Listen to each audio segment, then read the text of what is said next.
When a Wing Chun master stepped into the ring against a seasoned Muay Thai fighter, spectators witnessed something they'll never forget. A collision between two legendary fighting philosophies that ended with shocking brutality. What started as a technical showcase quickly devolved into a one-sided demolition that had fight fans covering their eyes. The devastating knockout that concluded this encounter it was a statement about what happens when ancient martial arts meet the raw power of Thailand's national sport. Welcome back to Fight Legends Unleashed, where we analyze real combat encounters that expose the truth about martial arts effectiveness.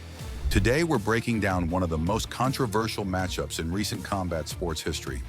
A brutal showdown between Wing Chun and Muay Thai that left viewers questioning everything they thought they knew about traditional Chinese martial arts.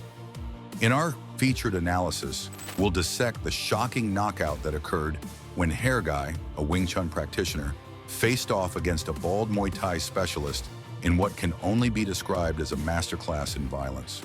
We'll examine exactly how this fight unfolded and the devastating conclusion that had commentators speechless. But that's not all.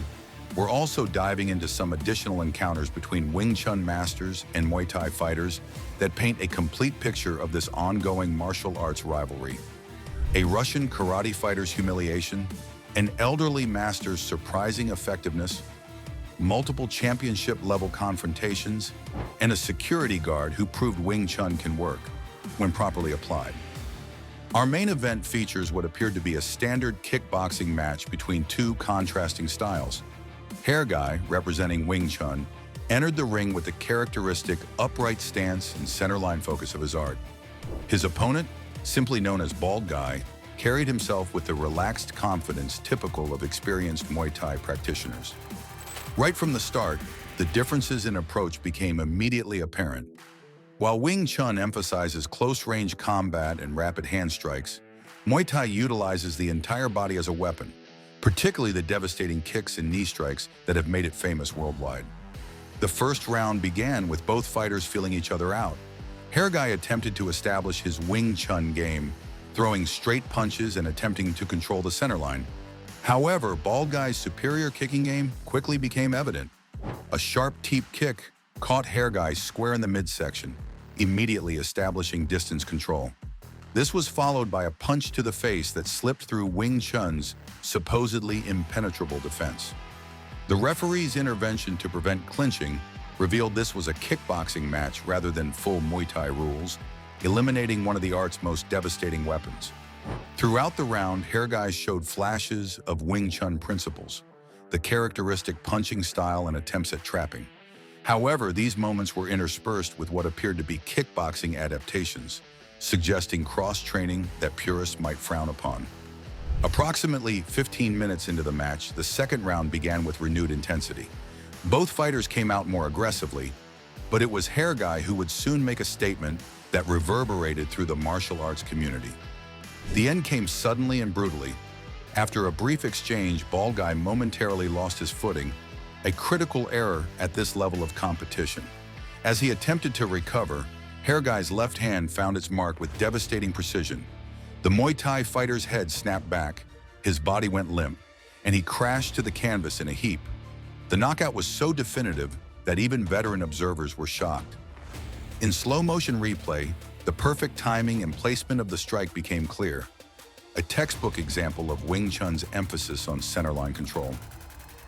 Moving beyond our featured bout, we examine another revealing encounter between Wing Chun master Hang Ha Gong and Russian karate fighter Zhang Gear. This match demonstrated how Wing Chun techniques can be effective when properly integrated with modern training methods. Ha Gong opened aggressively, launching a powerful kick that sent Zhang Gear sprawling to the sidelines. When the referee restarted the action, Ha Gong followed up with a combination of punches and another devastating body kick that left the karate fighter face down on the canvas. What made this encounter significant was Ha Gong's ability to adapt Wing Chun principles to a competitive environment. Rather than rigidly adhering to traditional forms, he demonstrated fluid transitions between striking ranges and incorporated powerful kicks typically absent from classical Wing Chun training. Our most revealing encounter comes from a match that started as a striking contest, but evolved into something far more complex. Lu Zihao, wearing silver trunks and representing Wing Chun, faced Lu Wei in green and white, a Muay Thai specialist competing under what appeared to be mixed martial arts rules. From the opening bell, the contrast in styles was stark. Lu Wei, true to his Muay Thai background, immediately looked to weaponize his shins with devastating leg kicks. Lu Zihao attempted to counter with Wing Chun's characteristic centerline attacks, focusing on the midline as traditional theory dictates. The commentators noted Lu Zihao's constantly shifting stances, transitioning between southpaw and orthodox positions, an adaptation not typically seen in classical Wing Chun training.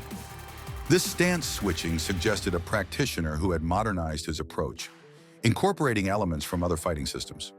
Meanwhile, Lu Wei maintained his orthodox stance, methodically breaking down his opponent with the tried-and-true Muay Thai formula.